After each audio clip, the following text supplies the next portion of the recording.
Details.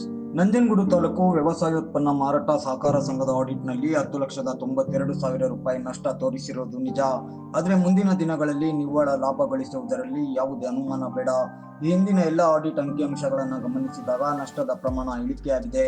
ಸರ್ಕಾರ ಸಹಕಾರ ಸಂಘಗಳ ಮೇಲೆ ಹೇರಿರುವ ಕಾನೂನು ಕಾಯ್ದೆ ಚೌಕಟ್ಟಿನಡಿ ಈ ವರ್ಷ ಉತ್ತಮ ಕೆಲಸಗಳನ್ನು ಮಾಡಿದ್ದು, ಇದಕ್ಕೆ ಸಹಕಾರ ಕೊಟ್ಟ ಸಂಘದ ಎಲ್ಲ ಸದಸ್ಯರಿಗೂ ಹೃತ್ಪೂರ್ವಕ ಕೃತಜ್ಞತೆಗಳು ಅಂತ ನಂಜನಗೂಡು ತಾಲೂಕು ವ್ಯವಸಾಯೋತ್ಪನ್ನ ಮಾರಾಟ ಸಹಕಾರ ಸಂಘದ ಅಧ್ಯಕ್ಷ ಕೆಜಿ ಕುರಟ್ಟಿ ಮಹೇಶ್ ತಿಳಿಸಿದರು. ನಂಜನಗೂಡು ಪಟ್ಟಣದ ಜೆಎಸ್ಎಸ್ ಪಾಲಿಟೆಕ್ನಿಕ್ ಸಮೀಪವಿರುವ ಕೌಸಲ್ಯ ಕಾಂಪ್ಲೆಕ್ಸ್ನ ಖಾಸಗಿ ಕಲ್ಯಾಣ ಮಂಟಪದಲ್ಲಿ ಶನಿವಾರ ನಂಜನಗೂಡು ತಾಲೂಕು ವ್ಯವಸಾಯೋತ್ಪನ್ನ ಮಾರಾಟ ಸಹಕಾರ ಸಂಘದ 2024-25ನೇ ಸಾಲಿನ ಸರ್ವ ಸದಸ್ಯರ ವಾರ್ಷಿಕ ಮಹಾಸಭೆಯನ್ನು ಉದ್ದೇಶಿಸಿ ಅವರು ಮಾತನಾಡಿದರು. ಇದಕ್ಕೂ ಮುನ್ನ ವೇದಿಕೆ ಮೇಲಿದ್ದ ಸಂಘದ ಉಪಾಧ್ಯಕ್ಷ ಚಿನ್ನಂಬಳ್ಳಿ ಕೆ ರಾಜು, ನಿರ್ದೇಶಕರಾದ ಎಸ್ಎಂ ಕೆಂಪಣ್ಣ, ಎಚ್ಎಂ ಮಂಜುಳಾ ಸೇರಿದಂತೆ ಇನ್ನಿತರೆ ನಿರ್ದೇಶಕರುಗಳೊಂದಿಗೆ ದೀಪ ಬೆಳಗಿಸಿ ಕಾರ್ಯಕ್ರಮವನ್ನು ಉದ್ಘಾಟಿಸಿದರು. ನಂತರ 2024-25ನೇ ಸಾಲಿನ ಆಡಳಿತ ಮಂಡಳಿ ವರದಿಯನ್ನು ಓದಿ ಆಡಿಟ್ ಆದ ಜಮಾ ಖರ್ಚು, ಲಾಭ, ನಷ್ಟ, ಆಸ್ತಿ ಜವಾಬ್ದಾರಿ ಕುರಿತ ಹಣಕಾಸಿನ ಅಂಕಿಅಂಶಗಳನ್ನು ವಿವರಿಸಲಾಯಿತು. ಆಡಿಟ್ ವರದಿಯಲ್ಲಿನ ನ್ಯೂನತೆಗಳಿಗೆ ತಯಾರಿಸಿರುವ ಅನುಪಾಲನಾ ವರದಿಯನ್ನು ಅನುಮೋದಿಸುವ ಬಗ್ಗೆ ಸಭೆಯ ಗಮನಕ್ಕೆ ತರಲಾಯಿತು. ಈ ಸಂದರ್ಭ ಚಕಾರ ಎತ್ತಿದ ಕೆಲವು ಸದಸ್ಯರುಗಳು ಹಲವು ಲೋಪದೋಷಗಳಿಗೆ ಸ್ಪಷ್ಟನೆ ನೀಡುವಂತೆ ಕೋರಿದರು. ಈ ಬಾರಿ ಆಡಿಟ್ನಲ್ಲಿ 10 ಲಕ್ಷ ರೂಪಾಯಿ ನಷ್ಟ ತೋರಿಸಲಾಗಿದೆ. ರೈತರುಗಳಿಗೆ ರಸಗೊಬ್ಬರ, ಯೂರಿಯಾ ಸಿಗ್ತಾ ಇಲ್ಲ. ಸಂಘದ ಆಸ್ತಿ ಮಾರಾಟವಾಗಿದೆ. ಜನತಾ ಬಜಾರ್ ಕಟ್ಟಡವನ್ನು ನೆಲಸಮಗೊಳಿಸಲಾಗಿದೆ. ಪೆಟ್ರೋಲ್ ಬಂಕ್ ನಿರ್ಮಾಣ ಮಾಡುವ ಕನಸು ನನಸಾಗಿಲ್ಲ. ಗೋಣಿ ಚೀಲದ ಹಣ ಏನಾಗ್ತಾ ಇದೆ? ಸಂಘದ ಕೆಲವು ಸದಸ್ಯರಿಗೆ ಅನರ್ಹ ಎಂಬ ನೋಟಿಸ್ ನೀಡಿದ್ದೀರಿ. ಹೀಗೆ 10 ಹಲವು ವಿಚಾರಗಳಿಗೆ ಸ್ಪಷ್ಟನೆ ನೀಡುವಂತೆ ಪ್ರಶ್ನೆಗಳ ಸುರಿಮಳೆಗೈದರು.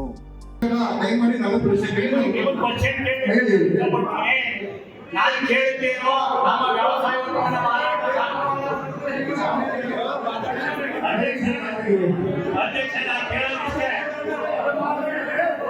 ನೀವು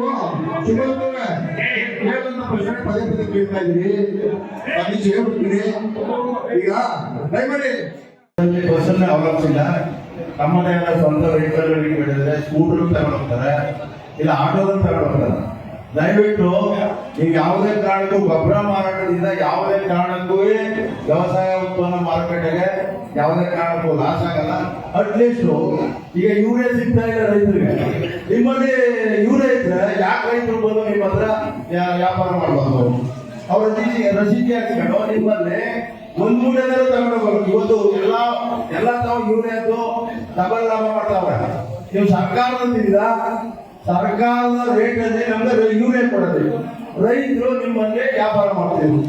ಇದ್ರ ಜೊತೆಗೆ ದಯವಿಟ್ಟು ಇವತ್ತು 14 ಕಾಲೇಜು ಗ್ರಾಮ ಹೀಗೆ ಸದಸ್ಯರುಗಳಿಂದ ಕೇಳಿಬಂದ ಪ್ರಶ್ನೆಗಳಿಗೆ ಉತ್ತರ ಕೊಟ್ಟ ಅಧ್ಯಕ್ಷ ಕೆಜಿ ಕುರಟ್ಟಿ ಮಹೇಶ್, ನೀವು ಹೇಳುತ್ತಿರುವ ಎಲ್ಲ ಮಾತುಗಳು ನಿಜ, ಆದರೆ ನಮ್ಮಿಂದ ನಷ್ಟ ಆಗಿಲ್ಲ.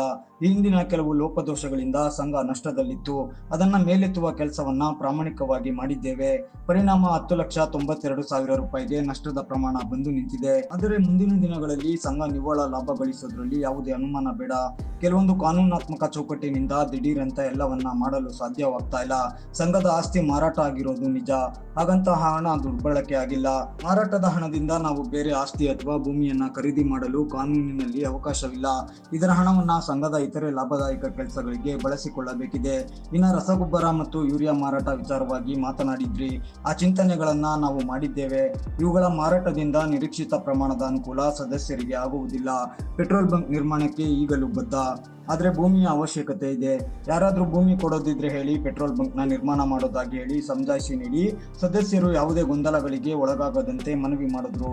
ಇದೇ 6ನೇ ತಾರೀಕಿನಂದು ನಮ್ಮ ಅಧಿಕಾರಾವಧಿ ಮುಕ್ತಾಯವಾಗಲಿದ್ದು ಮುಂದೆ ಚುನಾವಣೆ ಬರಲಿದೆ. ಇಷ್ಟು ದಿನ ಸಂಘದ ಅಧ್ಯಕ್ಷರಿಗೆ ದುಡಿಯಲು ಅವಕಾಶ ಮಾಡಿಕೊಟ್ಟ ಸರ್ವ ಸದಸ್ಯರಿಗೂ ಕೃತಜ್ಞತೆ ಸಲ್ಲಿಸುವುದಾಗಿ ತಿಳಿಸಿದ್ರು.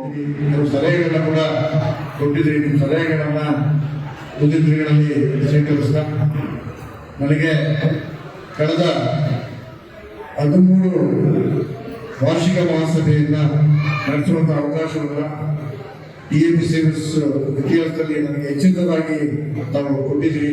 ಅದಕ್ಕಾಗಿ ತಮ್ಮೆಲ್ಲರಿಗೂ ಚಿರಋಣಿ ಹಾಗೂ ಕೃತಜ್ಞತೆಯನ್ನ ಸಲ್ಲಿಸ್ತೇನೆ. ಸಂಘ ಕಳೆದ ನಾವು 25 ವರ್ಷಗಳಾಗಿದೆ ನಮ್ಮ ಸಂಘಕ್ಕೆ ನಿರ್ದೇಶಕರಾಗಿ ಬಂದು 25 ವರ್ಷಗಳನ್ನ ಪೂರೈಸ್ತಾ ಇದ್ದಾರೆ.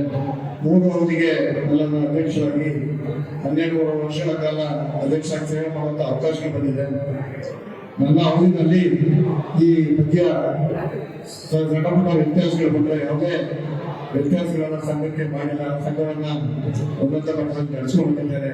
ನಮ್ಮೆಲ್ಲ ನಿರ್ದೇಶಕರು ಅದಕ್ಕೆ ಸಹಕಾರವನ್ನ ನೀಡಿದ್ದಾರೆ.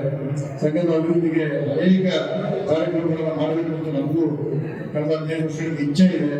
ಆದರೆ ಕಾನೂನು ತೊಡಕಿದೆ, ಬಂಡವಾಳದ ಕೊರತೆ, ಹೀಗಾಗಿ ಸಂಘವನ್ನ ಮುನ್ನಡೆಸಕ್ಕೆ ಸಾಧ್ಯ ಆಗಿದ್ರು ಹಿನ್ನಡೆಸಕ್ಕಂತೂ ಅದಕ್ಕೆ ಬಿಟ್ಕೊಟ್ಟಿಲ್ಲ. ಬೇರೆ ಜಿಲ್ಲೆಯಲ್ಲಿ ಬೇರೆ ಬೇರೆ ಸಂಘಗಳು ಎಲ್ಲ ರೀತಿಯ ವ್ಯತ್ಯಾಸಗಳನ್ನ ಕಂಡಿದ್ದಾರೆ. ಆದರೆ ನಂಜನಗೂಡು ಸಂಘ ಯಾವುದೇ ರೀತಿಯ ವ್ಯತ್ಯಾಸಗಳನ್ನ ಮಾಡ್ತೇನೆ ಇದರಲ್ಲಿ ಸರಿದೂಗಿಸಿಕೊಂಡು ಸಂಘವನ್ನ ಉನ್ನತ ರೀತಿಯಲ್ಲಿ ನಡೆಸ್ಕೊಂಡು ಬರ್ತಾ ಇದ್ದೇವೆ. ನಮ್ಮ ಸಂಘಕ್ಕೆ ನಂಜನಗೂಡು ಮಧ್ಯ ಭಾಗದಲ್ಲಿ ಹಿಂದೆ ಗೌರವಿತ ನರಸೇಗೌಡರನ್ನ ನೆನೆಸ್ಕೋಬೇಕಾಗ್ತದೆ. ಇಲ್ಲಿ ಎಚ್ಕೆಲಿಂಗೇನವರು ಕೂಡ ಸಂಘದಲ್ಲಿ ಅಧ್ಯಕ್ಷ ಆಗಿದ್ದರು, ಮಾದೇವಪ್ಪನವರು ಅಧ್ಯಕ್ಷ ಆಗಿದ್ದರು, ಹತ್ತಲೆ ಸುಬೇಗೌಡರಿಂದ ಅನೇಕ ಮಾನ್ಯರು, ದೊಡ್ಡ ದೊಡ್ಡ ಮಾನ್ಯರು ಆ ಸಂಘವನ್ನ ಮುನ್ನಡೆಸಿದ್ದಾರೆ. ಹಿಂದೆ ನರಸೇಗೌಡರು 1 ಎಕರೆ ಜಮೀನನ್ನ 300 ರೂಗಳಿಗೆ ಖರೀದಿ ಮಾಡಿದರೆ ಇವತ್ತು ಆಸ್ತಿ ನಗರ ಮಧ್ಯಪ್ರದೇಶದಲ್ಲಿದೆ. ನಮ್ಮ ಸಂಘ 3 ಎಕರೆಗಳಲ್ಲಿ ನಮ್ಮ ಸಂಘ ನಡೀತಾ ಇದೆ. ಹಿಂದೆ 5 ಎಕರೆಗಳಲ್ಲಿ ನಗರ ಲೇಔಟ್ ಮಾಡಿ 45 ಸೈಟ್ಗಳ ಮಾರಾಟ ಮಾಡಿದೆ. ಅದು 2 ಕೋಟಿ ರೂಪಾಯಿ ಮುಗಿದಿದ್ದಾವೆ. ಇನ್ನು ಅನೇಕ ಸೈಟ್ಗಳು ಮಾರಾಟ ಆಗುವಂಥದ್ದಿದೆ. ಈಗಾಗಲೇ ಕೂಡ ಅದರಿಂದ ಅದು ನಗರಸಭೆಗೆ ವರ್ಗಾವಣೆ ಕೂಡ ಕಳೆದ ತಿಂಗಳಾಗಿದೆ. 1 ದಿನಗಳಲ್ಲಿ ಅದನ್ನ ಸೈಟ್ ಮಾರಾಟ ಮಾಡಿ ಅಭಿವೃದ್ಧಿ ಸಂಘವನ್ನು ಅಭಿವೃದ್ಧಿಯತ್ತ ಸಾಗಲಿಕ್ಕೆ ಪ್ರಯತ್ನ ಮಾಡ್ತೇವೆ. ಈಗಾಗಲೇ ಇದೇ ಸಂದರ್ಭ ಸಂಘದ ಸದಸ್ಯರುಗಳ ಮಕ್ಕಳು ಅಂದ್ರೆ SLC ಮತ್ತು PUCಯಲ್ಲಿ ಹೆಚ್ಚು ಅಂಕ ಪಡೆದ ಪ್ರತಿಭಾವಂತ ವಿದ್ಯಾರ್ಥಿಗಳು ಮತ್ತು ಸಂಘದ ಹಿರಿಯ ಸದಸ್ಯರುಗಳಿಗೆ ಶಾಲು ಹೊದಿಸಿ ಮಾಲಾರ್ಪಣೆ ಮಾಡಿ ನೆನಪಿನ ಕಾಣಿಕೆ ನೀಡಿ ಗೌರವಿಸಿ ಸನ್ಮಾನಿಸಲಾಯಿತು. ಕಾರ್ಯಕ್ರಮದಲ್ಲಿ ಸಂಘದ ನಿರ್ದೇಶಕರುಗಳಾದ VR ವಿಜಯಕುಮಾರ್, ಹಳ್ಳಿಕೆರೆ ಉಂಡಿ ಶಿವಕುಮಾರ್, SG ಪರಶಿವಮೂರ್ತಿ, R ಸರ್ವೇಶ್, ಸುನಂದ ವಿಶ್ವಾಸ್, BC ಚಿನ್ನಸ್ವಾಮಿ, GD ಮಹೇಶ್ ಸೇರಿದಂತೆ ಇನ್ನಿತರೆ ನಿರ್ದೇಶಕರು ಮತ್ತು ನೂರಾರು ಸಂಖ್ಯೆಯ ಸದಸ್ಯರುಗಳು ಮತ್ತು ಕುಟುಂಬಸ್ಥರು ಉಪಸ್ಥಿತರಿದ್ದರು.